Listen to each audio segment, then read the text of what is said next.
Hyper tension targets. చాలామందిలో BP control ఎంత ఉండాలి అనే దాని గురించి చాలా అపోహలు ఉన్నాయి.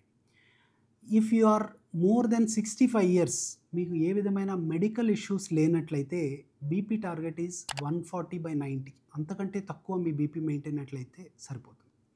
అలా కాకుండా if you are less than 65 and you have high vascular risk, అంటే మీకు డయాబెటీస్ కానీ, ప్రయర్ హార్ట్ డిసీజ్ కానీ, లేదా ఎథెరోస్క్లెరోటిక్ రిస్క్ అంటాం, అంటే ఇంక్లూడింగ్ స్ట్రోక్స్ కానీ, పెరిఫెరల్ వాస్కులర్ డిసీజ్ కానీ, అంటే కాళ్ళకు సంబంధించిన రక్త సరఫరాలో లోపం కానీ, ఇలాంటి డిఫెక్ట్స్ ఉన్నట్లయితే your BP target is much stricter, 130/80.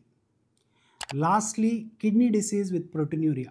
Kidneys are very sensitive structures, అంటే కిడ్నీకి బ్లడ్ సప్లై చేసే రక్తనాళాలు చాలా సన్నగా తీగల్లాగా ఉంటాయి.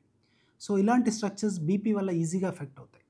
సో బీపీ ఉండి కిడ్నీలో ప్రోటీన్ లాస్ ఉన్నట్లయితే వీళ్ళ బీపీ టార్గెట్ లెస్ దెన్ 120/80, అంటే strict control of BP maintain చేయాలి.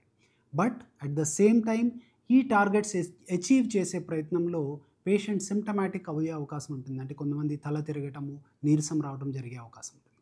వాళ్ళని వదిలేసి regular patients BP targets are much stricter if they have protein loss in the urine.